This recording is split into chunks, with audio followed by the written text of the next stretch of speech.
श्री हरिवंश महाराज जी। महाराज जी, इन्होंने एक डिपार्टमेंट का नाम लिखा है, कह रहे हैं कि मैं 2 वर्ष से आपको सुन रहा हूँ। महाराज जी कह रहे हैं कि मतलब हमने रिश्वत नहीं लेने का एक संकल्प लिया था, बट अभी पैसों की कमी हुई तो हमने रिश्वत ले ली महाराज जी। और जहाँ हूँ वहाँ ये सब एक आम बात है महाराज जी। अभी जब से लेना शुरू किया या लिया है तब से पूजा पाठ और परिवार में मतलब ठीक नहीं हो रहा महाराज जी। मेरा मार्गदर्शन करें। आप जैसा बोलेंगे मैं वैसा हम ही करूँगा। सबसे कहते हैं कि जो घूस है, जो बेईमानी का धन है, जो अधर्म का धन है, ये लेने में अच्छा लगता है, लेकिन हृदय और परिवार दो पर ये फर्क पड़ जाएगा।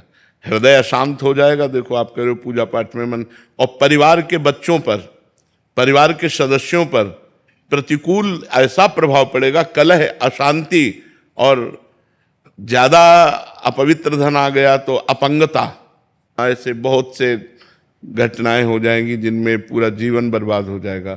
100 रुपया कमाओ लेकिन धर्म पूर्वक कमा के लाओ। उस 100 रुपया से परिवार का पोषण करोगे तो सबकी बुद्धि शुद्ध रहेगी, सब प्रसन्न रहेंगे, सब स्वस्थ रहेंगे। 1 लाख कमा के लाओगे, अस्वस्थ हो जाएंगे, बुद्धि खराब हो जाएगी। इसलिए हमें तो लगता है कि घूस ना ही लेनी चाहिए, नहीं लेनी चाहिए। हमें जो, जहां आप जिस डिपार्टमेंट में भी हो, आपका वेतन तो निश्चित है ना। आप अपने वेतन से क्यों नहीं अपने परिवार का पोषण करते? वेतन से अधिक हमें जरूरत नहीं। मोटरसाइकिल से नहीं चल पाओगे तो साइकिल से तो चल लोगे ना, उससे शरीर स्वस्थ रहेगा। और हराम की मोटरसाइकिल लोगे तो एक्सीडेंट हो जाएगा, चलने लायक नहीं रहोगे। समझो, ये अधर्म का पैसा हमको कहीं ना कहीं जाकर के ऐसा भिड़ा देता है जहां हम दुखी हो जाते हैं। बेईमानी अधर्म का नहीं, ईमानदारी का पैसा, वो भले साइकिल से चलो, भले दाल रोटी खाओ, भले साधारण कपड़े पहनो, सुख से रहोगे, शांति से रहोगे। आजकल सब चलता है तो सब नष्ट भी तो हो रहे हैं। उन बातों को देखो ना। बेईमानी से करोड़ों की कार खरीदने में अच्छा लगा, रौब लगी, और जब उसका एक्सीडेंट हुआ, पिस गए तब।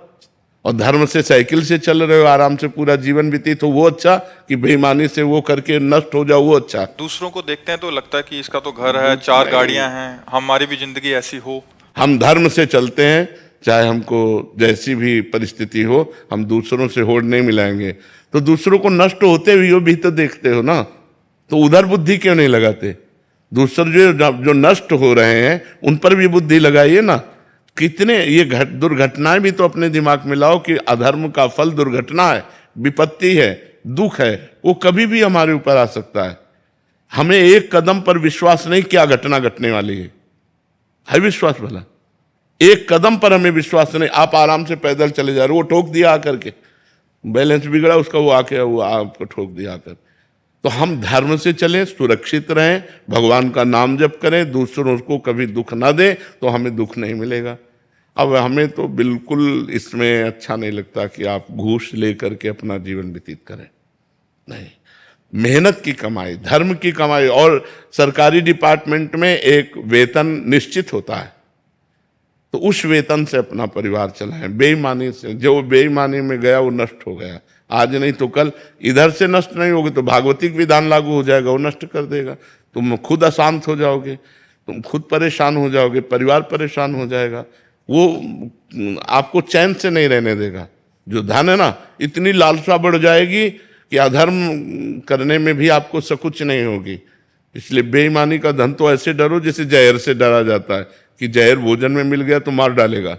इसे बेईमानी का धन नहीं भाई। सहजता से दे रहा है कोई तो? सहजता से कौन देता है? सब अंदर से पीड़ित होकर के देते हैं। सहजता से कोई घूस देता है? सहजता से वो तुम्हें केवल बातें बनाने के लिए कह सकते हो कि भाई उसने प्रसन्नता से दी। प्रसन्नता से कोई घूस देता है? काम बनाने के लिए कैसे भी हमारा काम बनना चाहिए, वो अशांत होकर के देता है। घूस प्रसन्नता से कहां दे? प्रसन्नता से कोई घूस देता है? पापी पुरुष, अधर्मी पुरुष, वो हर्षित होकर जरूर दे सकता है, क्योंकि 50 करोड़ मार रहा है बेईमानी से। तो वो बेईमानी का धन जब तुम्हारे पास जाएगा तो तुम्हारी बुद्धि को फेल कर देगा, तुम्हारे परिवार को फेल कर देगा।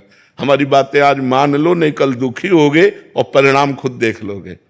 अरे यार, चैन से लड़के बच्चे परिवार सुखी हो, नमक रोटी खाते हो, साधारण कपड़ा पहनते हो, साइकिल से चलते हो, बढ़िया है, बढ़िया जीवन है। वो बेईमानी का जीवन मर्सरीज वाला अच्छा नहीं जो ठोके पूरा परिवार नष्ट हो जाए। हमारी बातों को समझने की कोशिश करो।